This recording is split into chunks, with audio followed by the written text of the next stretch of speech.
और अब बात अनाज संकट की। पिछले 6 महीने से दुनिया में बड़े खाद्य संकट से जूझ रही है और ये संकट और बढ़ सकता है क्योंकि दुनिया के दूसरे सबसे बड़े राइस प्रोड्यूसर एक्सपोर्टर भारत में इस बार फसल की रोपाई 13% कम हुई है। जानकार कह रहे हैं कि इसका असर आने वाले दिनों में देखा जा सकता है। हालांकि आज राहत देने वाली एक अच्छी खबर आई है। रूस से जंग के बाद यूक्रेन के ओडेसा पोर्ट में आज पहली बार काम शुरू हुआ है। 6 महीने में पहली बार यूक्रेन का जहाज मक्का लेकर ओडेसा पोर्ट से रवाना हुआ है। पूरी रिपोर्ट देखें।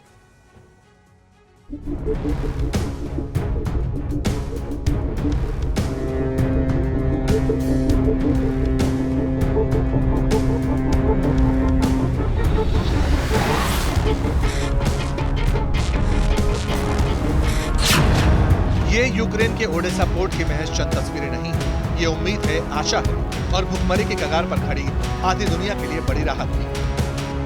क्योंकि 22 जुलाई को रूस यूक्रेन के बीच बिग ग्रेन डील पर इस्तांबुल में हुए समझौते के 11 दिन बाद आखिरकार यूक्रेन ने अपने ओडेसा पोर्ट से अनाज की सप्लाई शुरू कर दी, वो भी रूसी बमबारी से पोर्ट के तबाह होने के बाद।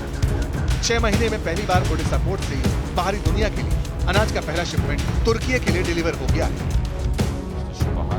युद्ध शुरू होने से लेकर अब तक ये पहला जहाज है जिस पर अनाज लदा हुआ है और जाने को तैयार है। ये तुर्की का जहाज है जो मेरे पीछे खड़ा है। इसका मतलब है कि पोर्ट ऑपरेशन शुरू हो चुका है। ये बहुत अहम बात है कि पोर्ट फंक्शन में है और लोग काम कर रहे हैं। प्रेसिडेंट ज़ेलेंस्की जो कह रहे हैं वाकई वो अनाज संकट से बिलबिला रही पूरी दुनिया के लिए शुभ संकेत है, जिसमें क्लियर संदेश है कि जमीन पर कब्जे की जंग पर भूख से लड़ने की जंग भारी पड़ी है। तुर्की और यूक्रेन की डिफेंस मिनिस्ट्री ने भी इसकी पुष्टि की है। तुर्की के रक्षा मंत्रालय ने जानकारी दी है कि दूसरे शिपमेंट को लेकर भी प्रोसेस पूरा हो चुका है। कुछ समय में इनकी भी डिलीवरी की जा सकेगी। तुर्की की तरफ से कहा गया है कि पहले शिपमेंट में 26,000 टन कॉर्न भेजा गया है जो रजौरी लेबनान के लिए रवाना हुआ है। हालांकि इस्तांबुल में जहाज को आगे बढ़ने की अनुमति देने से पहले पूरी जांच की जाएगी। अब यूक्रेन अगले 9 महीने में 6 करोड़ टन अनाज का निर्यात करेगा। मतलब ये कि 6 महीने पहले तक जिस ओडेसा पोर्ट से दुनिया भर में यूक्रेनी सूरजमुखी का तेल, गेहूं और कई अनाजों की सप्लाई होती थी, जिस पोर्ट के जरिए देश में उगने वाली हर फसल यूरोप, अमेरिका, अफ्रीका, एशिया के कई देशों के लिए बड़ा सहारा था, वो रूट फिर से शुरू हो गया है। आंकड़ों की माने तो अब तक दुनिया भर में निर्यात होने वाले कुल गेहूं का करीब 10 से 12% तो सिर्फ यूक्रेन से जाता रहा है। यूक्रेन में 2021-2022 में करीब 33 मिलियन मीट्रिक टन गेहूं का उत्पादन हुआ था।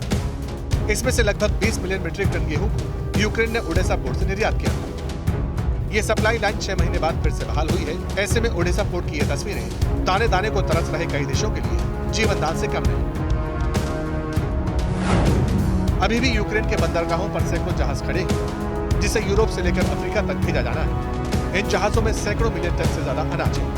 6 महीने से रूस ने इन जहाजों को हिलने तक नहीं दिया, लेकिन अब रूस यूक्रेन के बीच बिग ग्रेन डील पर इस्तांबुल में 22 जुलाई को समझौता हुआ।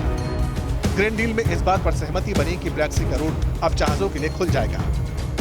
ब्लैक सी से अनाज और खाद निर्यात किया जा सकेगा। हालांकि समझौते के फौरन बाद ओडेसा पोर्ट पर हुए मिसाइल अटैक के बाद सब कुछ ठप हो गया था, लेकिन यूक्रेन ने डील के मुताबिक एक बार फिर काम करना शुरू कर दिया। रिपोर्ट है कि यूक्रेन ने ओडेसा के साथ ही चेर्नोमोर्स्क और यूजनी बंदरगाह को भी खोलने पर काम शुरू कर दिया है। इन बंदरगाहों से यूक्रेन का लाखों टन अनाज दुनिया को मिलने वाला है। भारत के लिए भी ये एक बड़ी राहत है। ऐसा इसलिए क्योंकि भारत अपनी सनफ्लावर ऑयल की जरूरत के लिए यूक्रेन पर ही निर्भर है। भारत अपनी जरूरत का करीब 76% सनफ्लावर ऑयल यूक्रेन से ही आयात करता है। आपको बता दें कि इंटरनेशनल मार्केट में यूक्रेन से निर्यात होने वाले सनफ्लावर ऑयल की हिस्सेदारी करीब 42% है।